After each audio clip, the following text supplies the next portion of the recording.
Good morning, folks. I don't know if you can notice, but my glasses are kind of hickledy-pickledy. I'll show you this. I can't see this, but there's one way over there, and when everything is on, it hardly is on. This one is twisted. So I've got a challenge. My first challenge when I found them like this was to not go into panic because it's my only glasses, and right before I'm supposed to carve a pumpkin and function in general, because I can't even tell which coffee to roast without them. So while I figure this out, which hands hold the glasses? Yeah, so my first challenge is not to go into a real grumpy mood. And what I do, it's my exercise. I tell myself that the not going into the grumpy mood is more important than the wishing that it didn't happen. Because that's what I, at least, get caught in. It's like there's this little moment of, God. Even if I don't think the thoughts, I am wishing it didn't happen. So then I've spent a lifetime entertaining those thoughts and being pissed off and swearing at it or whatever. So I call it the kick the tire mechanism. It's the being pissed off at an inanimate object, but really I believe you're pissed off at yourself. So any attack is on yourself, and so really you're holding yourself down. So anyway, I thought to myself, this is quite a while back, this would be a good area to work on. It irritates me when I get irritated like that, and I don't like it when someone else hears me swear under my breath. So I just thought, maybe I'd be even that much more peaceful if these little habit patterns were worked on. So I have been working on that. Hence the challenge of the glasses. And I said, thank you for this wonderful opportunity to be challenged. And what a great challenge too. Bent glasses, in my case, was a very good trigger. And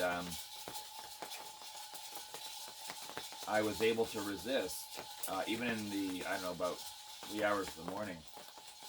And I said, don't think about it, just go back to sleep, get a few more hours of sleep, don't think about it. And I actually was able to do it. And then when I got up, I'm like, the mood comes on, right? I can't see this, I can't see that. And my mind trying to think about how this is going to happen, and my mind's thinking about how it's going to snap, which it may. And think about, where am I going to go and get frames that I like, not stupid frames. So I think I did pretty well on this one time. But I do think that it's a great exercise, which I'll let you know over time if I feel it's made much of a difference. I think it will. Great exercise just to do. Just to focus on. Yeah, let me have a blind look.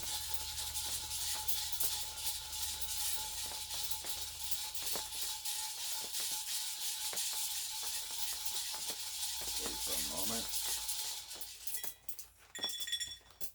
Yep.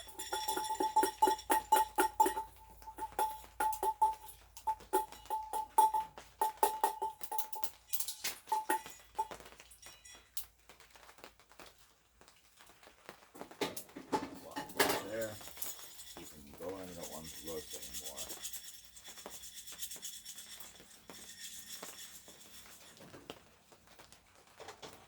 My first blind cup of coffee. It would be my best.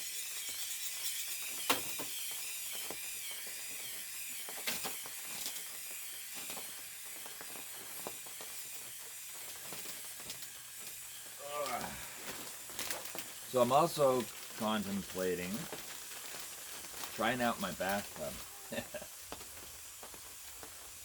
Yeah. The thought crossed my mind. It's a little chilly, but it's not horrible out. It's damp. But I could get myself to boil a couple of pans of water. So I've got to, by the time the first boiled one has cooled down enough to pour over my head, kind of thing, the second one will probably be boiling, so that one will be cooling while I'm using the first. That's my theory. Very simple one. I even have a bunch, well, another pot, so I could even have 3 going, oh, 4. So it's a maybe, and so I'm gonna shave for sure. Got my shaving stuff out here, and maybe have a crazy closest thing to a bath that I can think of, anyways. That I will have to put on video just because it's a first. Well, it's definitely a first, the blind bath. I won't be as self-conscious because I can't see, so I'll just assume you can't see. There. Come on. Blast. Coffee bean running around. Running away from the grinder. That's probably what it was. There.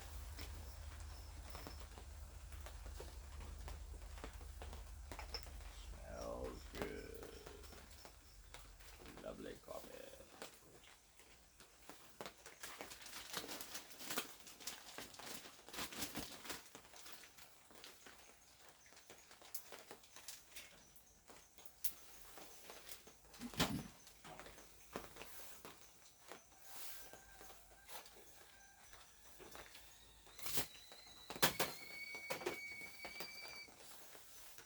Let that cool a little bit.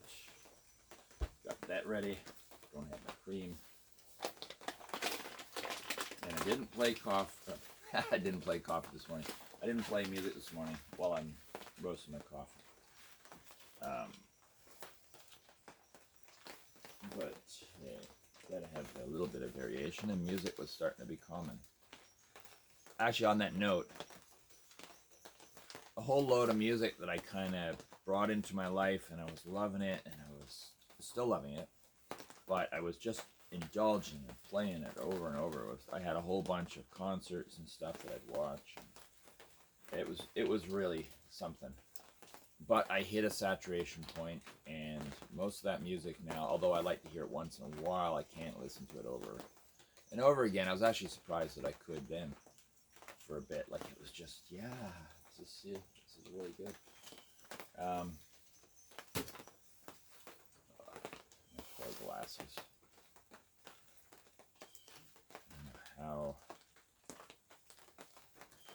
must have got up and leaned on it with my elbow.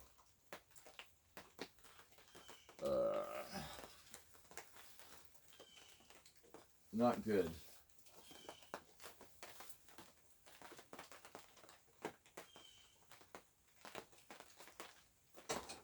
Don't overflow, please. Oh, doesn't always listen to me. Oh, it did listen to me this time. Usually it just bubbles over. There we go. It's a living creature, this coffee. Living, breathing.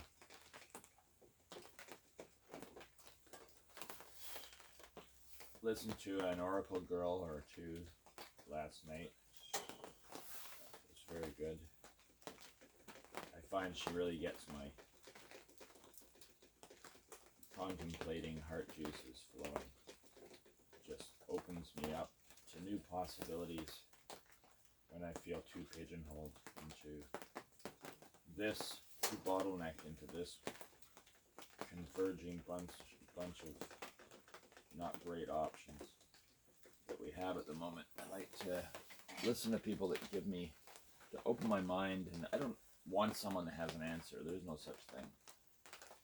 I want people to listen to that get my thought process is going in a really healthy way, not in a paranoid way or in any other. And I think the world needs that right now.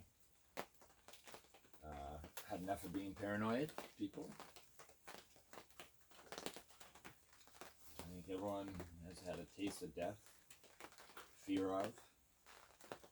We've done it, been there, seen it, done it. Let's move on.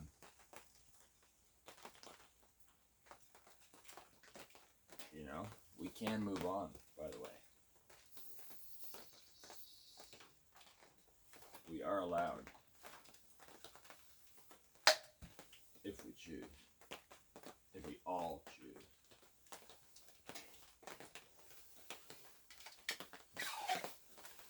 But unfortunately, we've got to go through a little bit more before it gets better.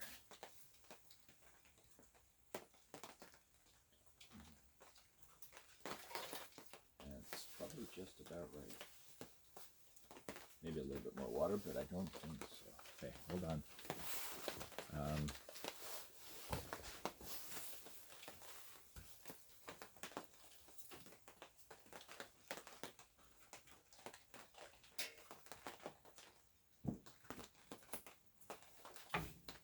There we go. So, just opening my garage door here.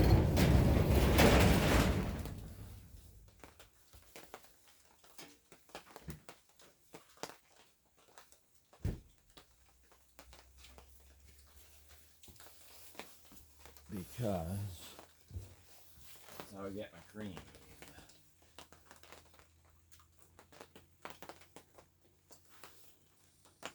Spring, I'm going to level out this ground here. It's ridiculous. Something's going to hurt me, so it's probably me on the uneven ground. It's amazing how just a subtle thing like that can mess with your joints if you're on it all the time.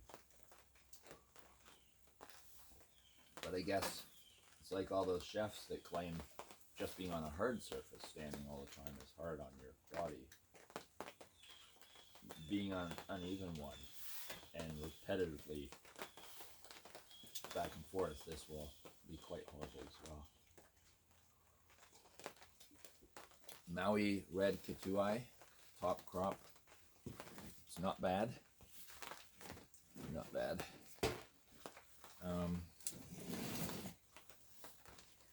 So I have plans for today. This should be a lovely full day. I have plans. A little bit too, whatever. Oh, okay.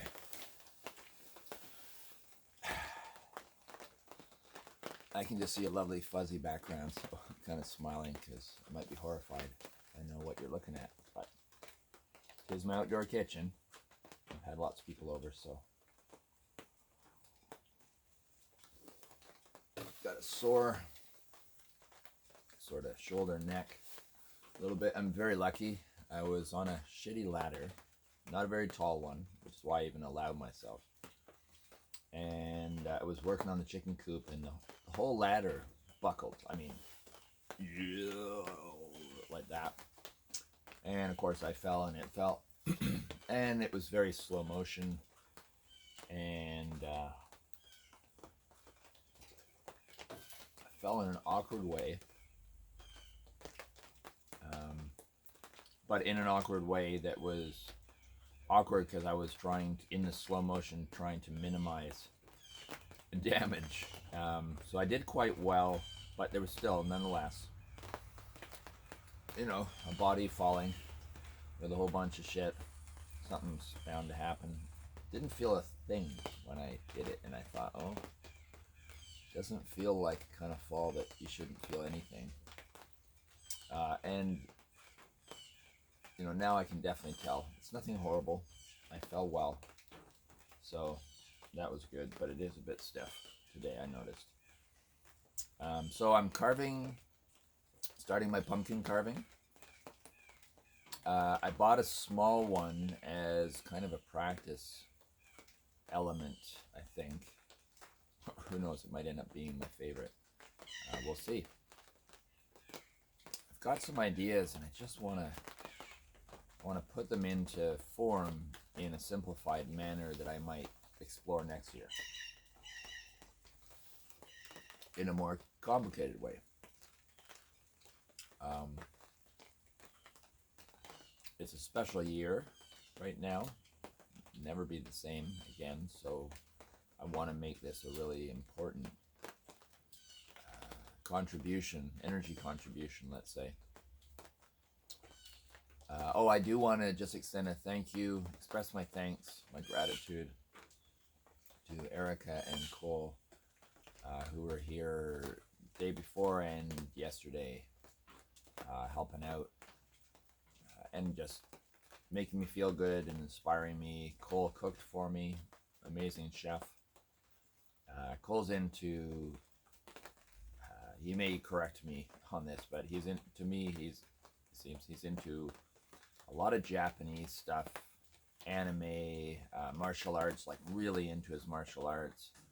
Japanese cooking, I got a taste of that the other day, and he's really into the precision of everything, like just amazing precision, amazing person, amazing soul, Cole.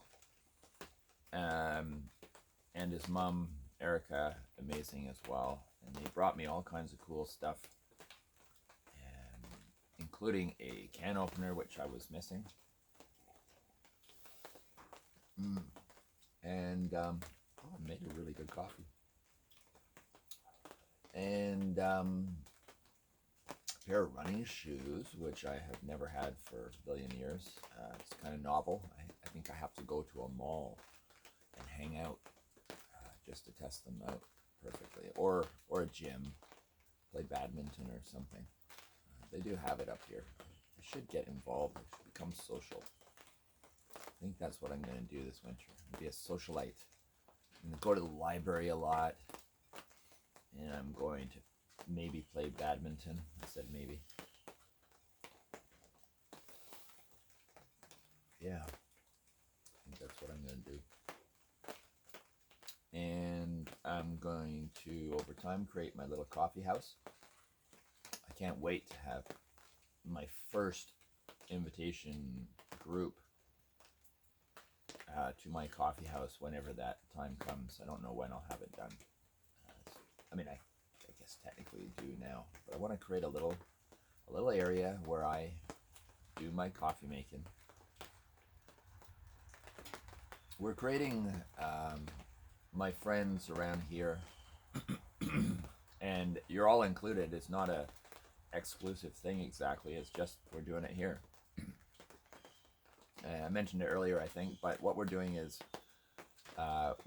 it's inspired by information that I found and posted quite a while back on the coffee house throughout history and its important function, because the coffee house became the meeting place of free thinkers.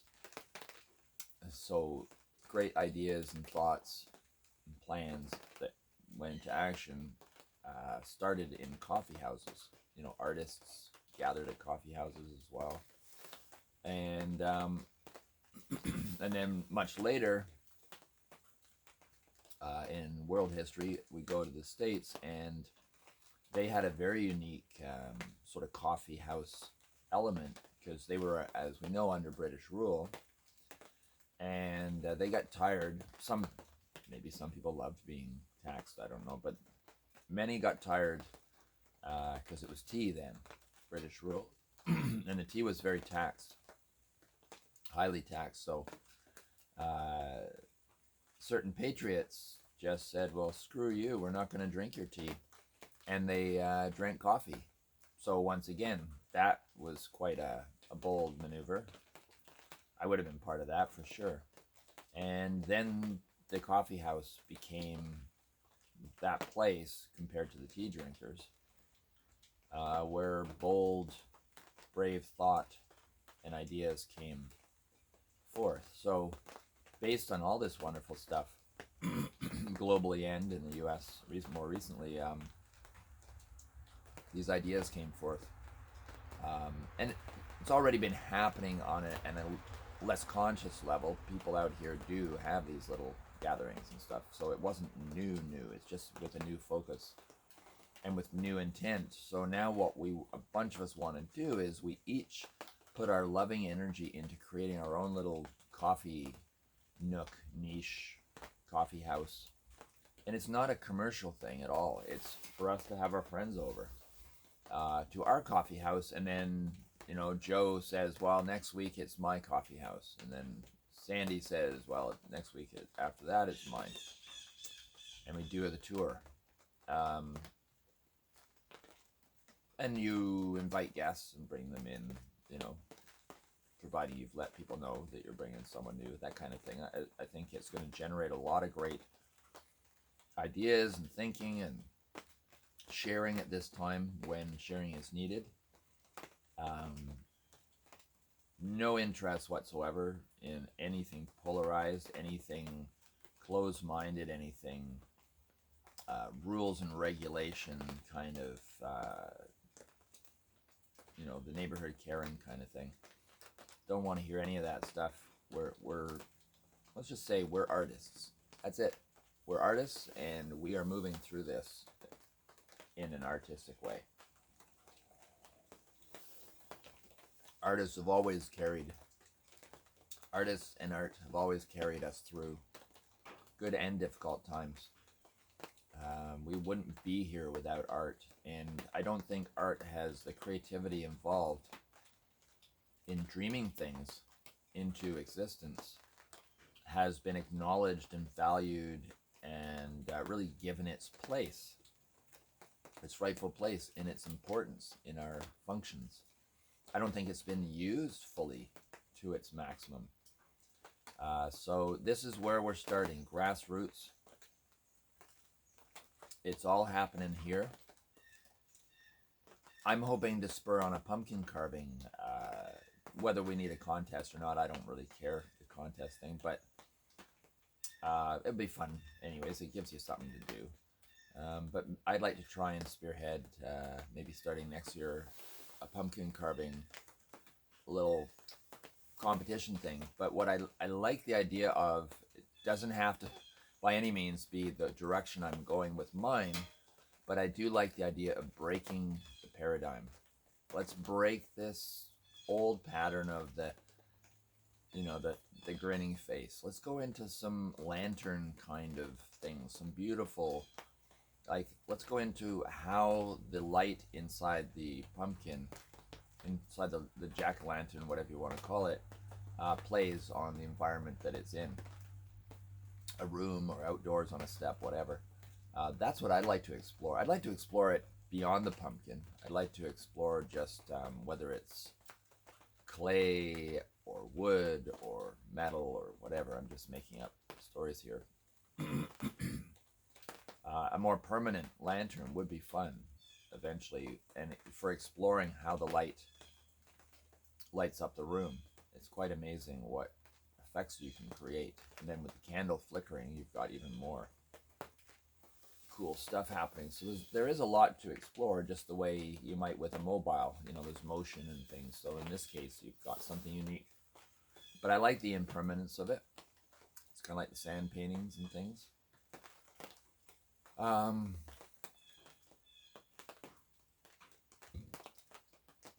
But yeah, so today I have the most part of the day. I got a few errands to do. I got to get chicken food, pay some bills, and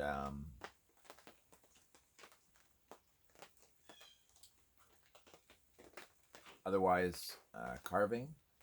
I've been invited to a sauna from a neighbor, a little further away neighbor, which I'm very excited about because I just, well, just a social activity is something to be excited about, but having a sauna, I think just the purification element, I need to feel, you know, energetically cleansed, feel like a cleansing.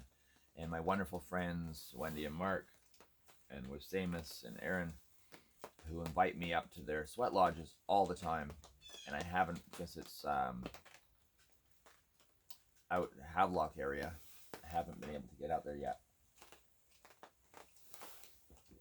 But not that because my heart is not with them, and the necessity is not there, and recognize it's just I haven't had the time. So being invited up to this sauna is, I've been looking forward to it all week, and about 6 o'clock is when I got to be there. So up until 6, and after I get my chicken feed, I'm going to start on pumpkin carving, so I would like to record some of that.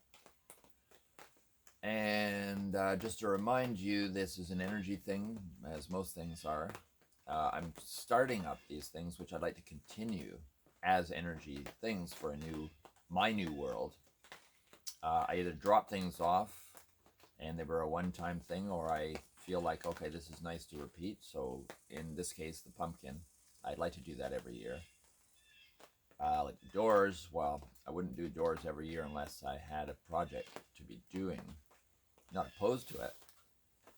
But I do love this. I've got to kind of get the right words for it. Well, sacred objects, for sure. Everything falls into sacred objects that I like to create. I like to create something that isn't just there. There's something sacred about it. I always loved magical things when I was a kid, and then as I grew and matured, magical became another up-leveled thing, necessity, or complexity, or whatever, more sophisticated in my idea of what magical was. And really that's what I want to create here, is a magical place where people can just come in and walk, and healing just kind of happens just by taking part in what's here.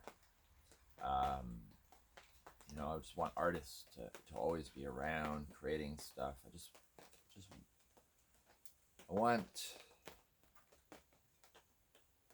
want beauty here. Beauty in the people, beauty in the environment, beauty in how they care about the environment they're in, and, you know, pick up their garbage, that kind of, you know, just not because someone's watching, because they want to. And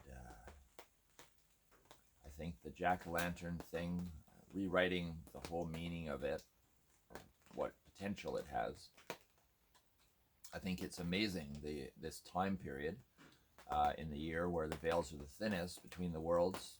Absolutely perfect. We don't have to go into any more detail than that. It's easier to accept by more people when it's less detail. Hence the value of the pumpkin to light the way, in this case for our growth, our evolution, our souls, all of us. Why not? Why not every year put everything we have from our hearts into carving these pumpkins? It's not expensive. They can look gorgeous. And you put them, whether it's on your doorstep, in your window, whatever it is, to invite a beautiful world in each year. You know, as simple as that. You know, you can go into complex meaning, but I think this is a better New Year. This is more of a New Year than New Year's really is. So why not? Let's make this a spiritual New Year. You know, welcome in. You know, everything's going dead and dormant in the winter. It's time for a different mindset. Going more inwards. So it's a great time for carving these pumpkins to light the way. I really think, like, let's just recreate everything. We have meaningless holidays. Well, let's make them meaningful. Want to just enhance meaning on something? Want to completely change the meaning on something? We can do anything we want. Anything. Let's do it. Let's have fun. Like, let's have fun. You know, I want to get, I've got so many artists that I know that I want to encourage to be a part of something here bigger to some degree. And I'm hoping they all want to be a part of it, you know.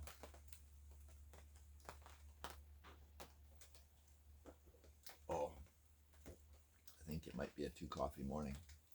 Not because I need it to wake up or anything, but just because, boy, that tasted really good. And I wasn't making it with much focus, and I couldn't see what I was doing. all turned out really well. Yeah, so lots of creative ideas, lots of portal stuff. I'm exploring that idea of an opening between this world and another. And I know those are words that conjure up certain things for some with resistance to the idea. Almost meant to be. It's just a very vague description, and there's so much physics out there, science, that points in this direction as well. I just don't want to go into it at the moment, but I will in other videos.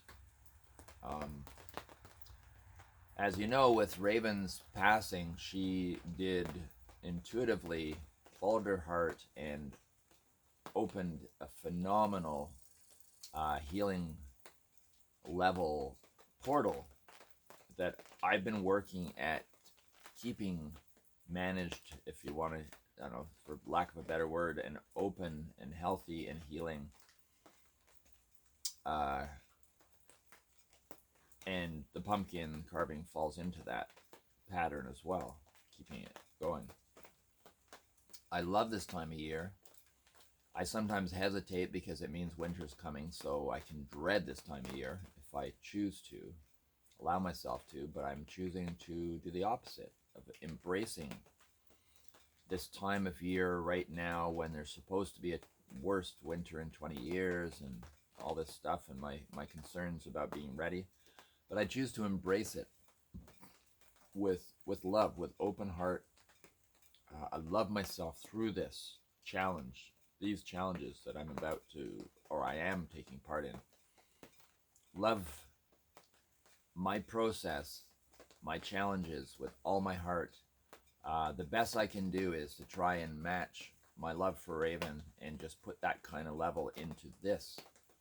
And really that is part of Raven, because the more I do this, the more I am completing my side of this, call it an energy bargain that I made with Raven. She's done and is doing her part, and I'm doing my part on this side. So all those sayings, lean into the thorns, you know, meet God halfway, all these sort of guidelines point to the idea that you got to make effort from the heart, or you can't just sit back and want it to happen. Well, you can, but it's not going to, as far as my experience goes. You got to put effort into something. But there's the other extreme where you can just go into overdrive. I've done that before. Just work super hard and think because you're working hard, there's nothing else you could be needing to do, so therefore you're absolved from any responsibility, and that can also be a trap. So there is a fine line, and we're going to explore it. So pumpkin carving. While I'm doing videos on pumpkin carving, I'll try and explain my headspace as best I can. I am opening this technique, this realm up. It's at its beginning stages, started last year. And I'm going somewhere with it. Perhaps I should just carve pumpkins all year. I'd evolve really quickly in the pumpkin carving realm. I did more of them. But for now, this is what it is. Part of the exercise as well, as I mentioned earlier, is the sense that right now there's a circuit within me that is in survival mode, and it's saying, got to get this done. This, and this for winter. So stopping that wheel turning and focusing on carving a pumpkin, which on one level, the part of me that is practical says, that's ridiculous. Why would you stop and carve a pumpkin in the middle of needing to get ready for winter? But that's exactly one of the reasons why I'm doing it. It's an exercise, it's a meditation. I'm working with myself and creating customized exercises for me, for my needs, my challenges, which would be different than anyone else's challenges and needs. So that's kind of what I've been doing. And I think my process will become clearer as I play these videos, make these videos, and as things evolve, a lot will make more sense to a lot of you. I'm assuming it's not at the moment to some people. I don't know. I mean, it's hard to get a visual, a vision, until it's more complete. But I'm working from every angle to make my life and anyone around me's life sacred, to amp that up, amp up heart, operating from the place of the heart, bringing in basically a new world, a new approach, a new way of seeing things. I mean, if you see the world differently, it is a different world. So we do create our reality in a way, not like the Secret kind of stuff. I always found that so tacky, like a modern Christmas ornament compared to the beautiful hand-hewn ones.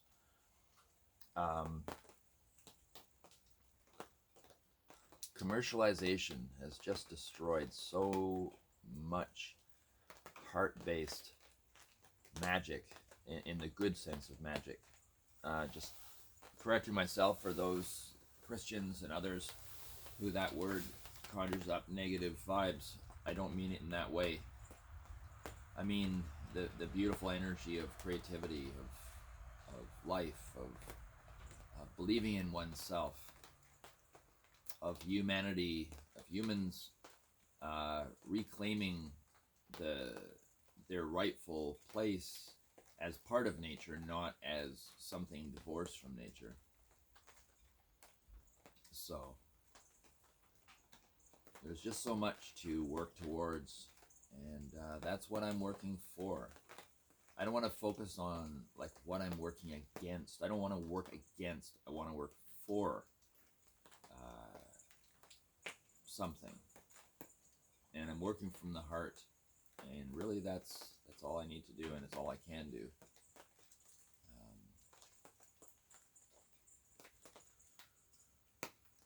But I do choose to operate as a conduit, as an antenna, as a beacon, as a portal, until I have no energy to operate from. And at that point, I would guess I would be dead. So until then, I'm doing everything I can with my creativity and my abilities to enhance others, or enhance the connections between us, enhance the awareness of the connections, enhance people's belief in themselves. All of those things that align with this kind of frequency, this kind of energy, will change our planet. This is the first time in history, in the world, that we've had this population in the world, and that we've had everyone's focus on the same thing. So big things can happen right now. It's not the same as any other time in history. Question is, will we make the difference, or will we just get flaccid and